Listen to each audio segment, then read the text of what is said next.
Apakah seseorang yang dikatakan berdosa bila mana datang kepada Kristus boleh diterima? Bila mengingat kehadiran Kristus sebagaimana anak yang hilang justru akan disambut dalam sukacita. Demikian juga gereja dan seluruh umat percaya akan selalu mengikuti kehendak Allah, membuka diri untuk menerima mereka yang percaya kepada Kristus. Selamat hari Minggu Kantate, Bapak, Ibu, Saudara-saudara, dan anak kami yang terkasih. Mari kita bersuka cita dengar-dengar akan firman Tuhan yang selalu menyegarkan kehidupan kita. Immanuel, kita berdoa. Damai sejahtera Allah yang melampaui segala akal akan memelihara hati dan pikiranmu dalam Kristus Yesus. Amin. Firman Tuhan bagi kita tertulis dalam Kisah Para Rasul 11 ayat 1-18. Rasul-rasul dan saudara-saudara di Yudea mendengar bahwa bangsa-bangsa lain juga menerima firman Allah. Ketika Petrus tiba di Yerusalem, orang-orang dari golongan yang bersunat berselisih pendapat dengan dia. Kata mereka, "Engkau telah masuk ke rumah orang-orang yang tidak bersunat dan makan bersama-sama dengan mereka." Namun Petrus menjelaskan segala sesuatu satu persatu, katanya, "Aku sedang berdoa di kota Yope.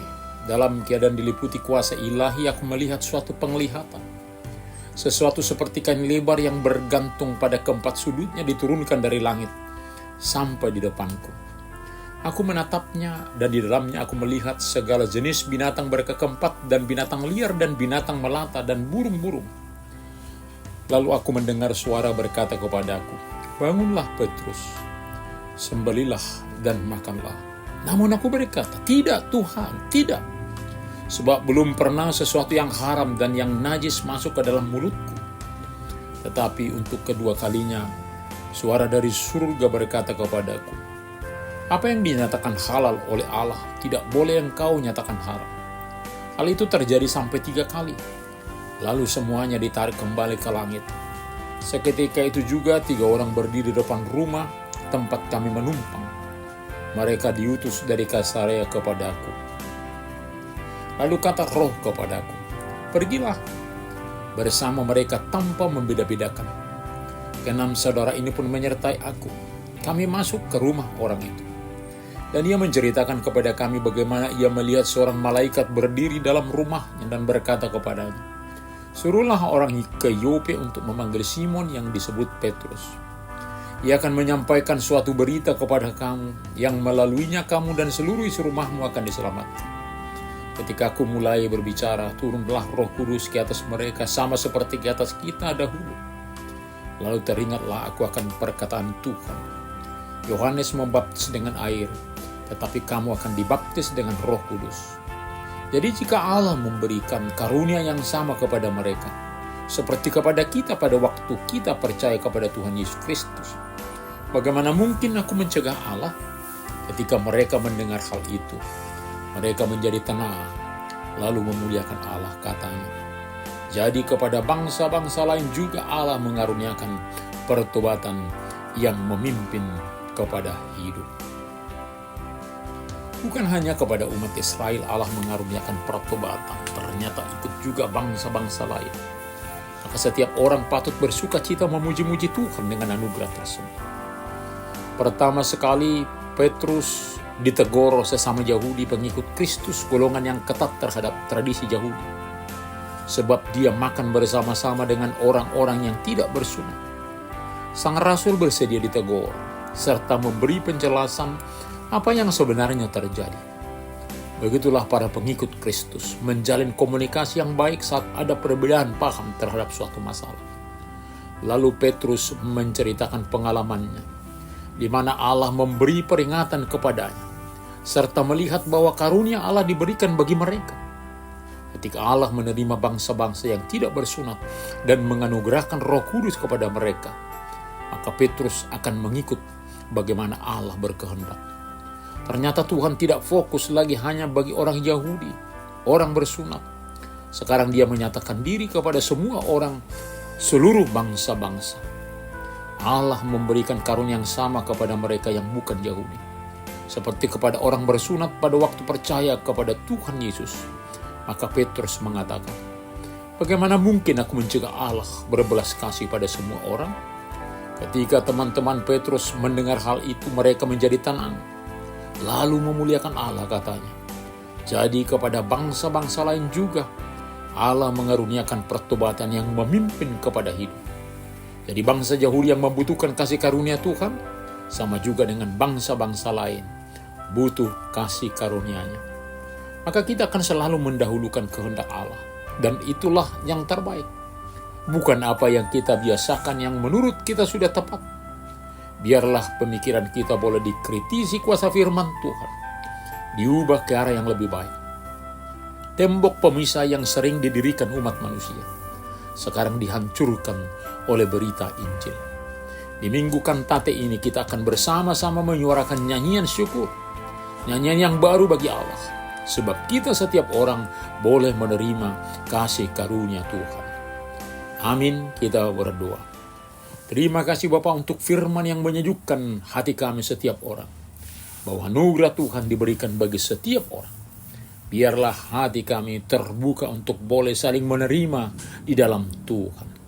Sertai kami dalam perjalanan hidup, hanya di dalam nama Tuhan Yesus kami berdoa. Amin.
Terimalah berkat Tuhan.